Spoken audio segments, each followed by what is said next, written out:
Pengertian penggabungan usaha atau business combination. Penggabungan usaha adalah penyatuan dua atau lebih perusahaan yang terpisah menjadi satu entitas ekonomi. Karena satu perusahaan menyatu dengan perusahaan lain atau memperoleh kendali atas aktiva dan operasi perusahaan lain, integritas horizontal adalah penggabungan perusahaan-perusahaan dalam lini usaha atau pasar yang sama. Integrasi vertikal adalah penggabungan dua atau lebih perusahaan dengan operasi yang berbeda secara berturut-turut, tahapan produksi atau distribusi.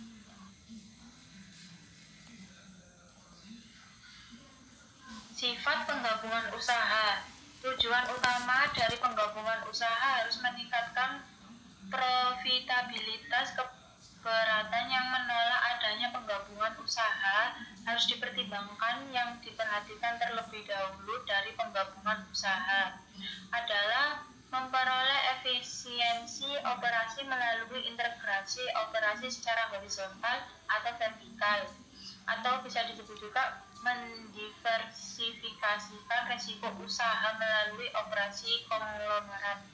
Integrasi horizontal adalah penggabungan perusahaan-perusahaan dalam lini usaha atau pasar yang sama. Integrasi vertikal adalah penggabungan dua atau lebih perusahaan dengan operasi yang berbeda secara berturut-turut, tahapan produksi atau distribusi.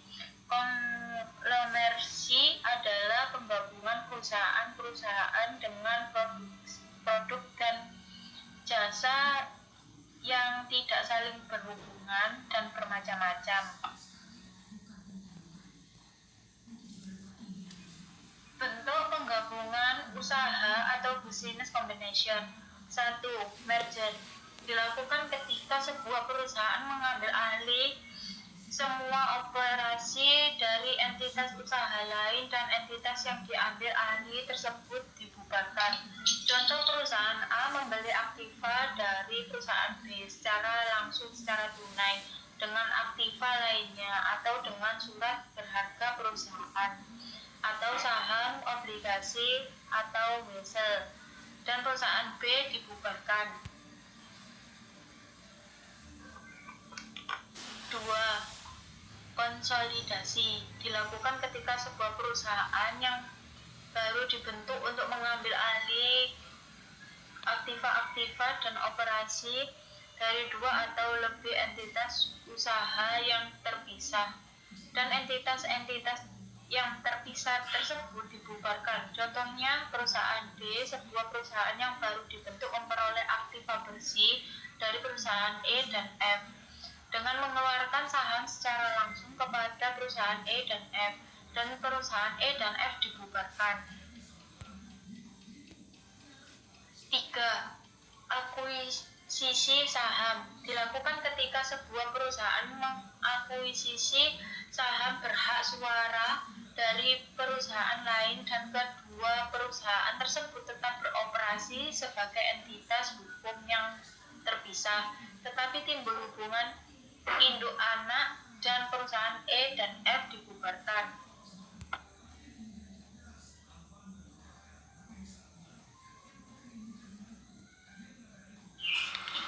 Jenis-jenis penggabungan usaha. A. Gabungan vertikal. Gabungan vertikal atau disebut juga integrasi adalah penggabungan dari beberapa badan usaha yang bekerja pada tingkat yang berbeda dalam proses produksi yang berurutan dari suatu barang. Misalnya, penggabungan antara dan usaha pembibitan, badan usaha perkebunan karet, badan usaha pengolahan getah, dan pabrik ban. Jenis-jenis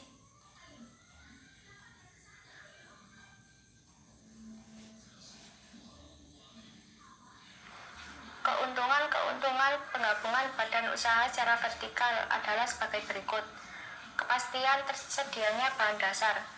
Hal ini dikarenakan badan usaha yang menyediakan bahan dasar merupakan bagian dari perusahaan yang bersangkutan. Persaingan dapat dikurangi karena faktor-faktor persaingan telah berkurang.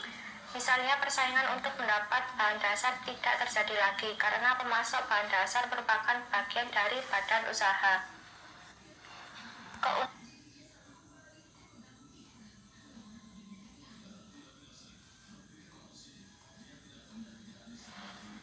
Gabungan horizontal. Gabungan horizontal atau disebut juga paralelisasi adalah penggabungan dari beberapa badan usaha yang bekerja pada tingkat yang sama dari proses pembuatan suatu barang. Misalnya penggabungan antara produsen sepatu, produsen kaos kaki, dan produsen semir sepatu.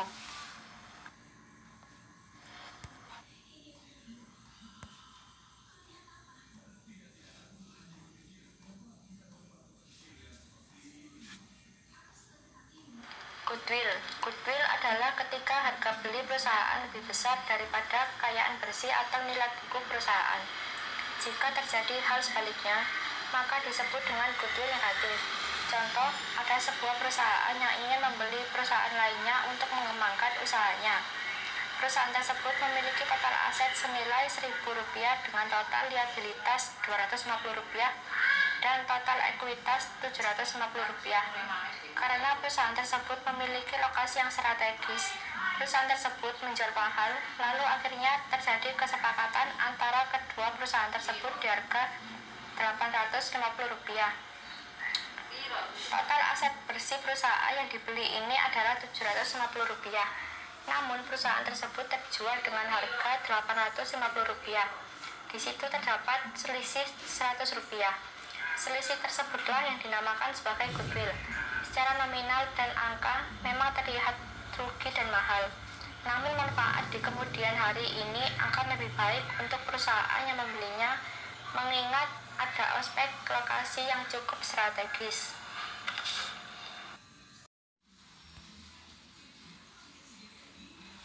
Ini adalah contoh soal merger dan metode untuk menjawabnya. Penyelesaian akun raca merger bisa dilakukan menggunakan dua metode, yaitu yang pertama metode pooling of interest atau penyatuan kepentingan, dan metode purchase atau pembelian. Kita bahas keduanya. Yang pertama, kita bahas metode pooling of interest.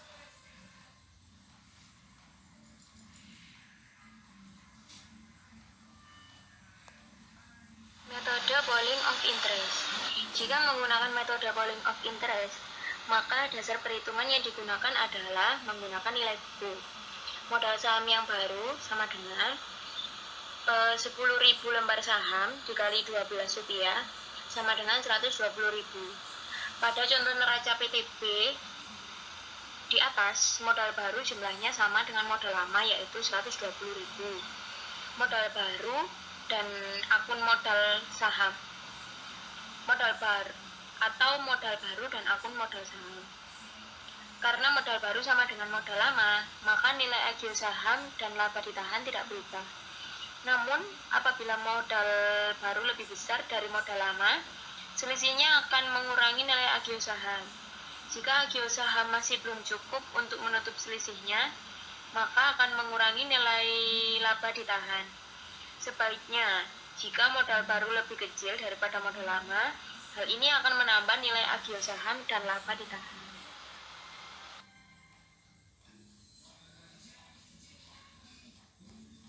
Metode pooling. Berikut adalah jurnal merger dengan metode pooling of interest.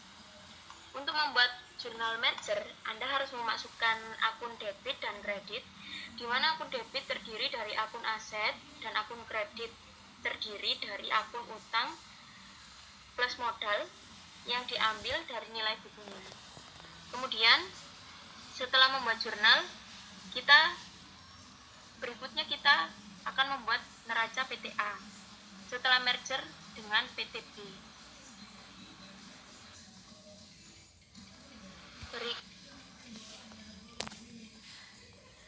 Berikut adalah neraca PTA setelah merger dengan PTB.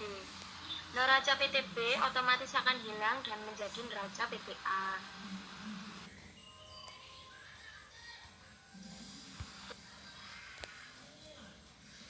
Kemudian kita lanjut kepada metode purchase. Pada metode purchase ini, dasar perhitungan yang digunakan adalah nilai pasar atau nilai wajar. Jadi dalam membuat jurnalnya nanti, angka yang dimasukkan adalah angka dari nilai wajarnya, bukan dari nilai buku. Dengan menggunakan metode purchase ini, kita harus menghitung berapa goodwill dan badwill dari merger kedua perusahaan. Goodwill kita temukan apabila nilai pasar dari modal saham lebih besar dari nilai pasar aset bersih atau aset total dikurangi kewajiban total. Setelah goodwill ditemukan sebesar 160.000 karena nilai modal saham lebih besar dari nilai aset bersih, kemudian kita buat jurnalnya menggunakan metode purchase. Berikut adalah jurnalnya. Kemudian kita lanjut. Setelah nilai agio saham sebesar 680.000 ditemukan dari jumlah debit dikurangi jumlah kredit. Setelah itu kita beralih ke neraca. Berikut adalah neraca. Setelah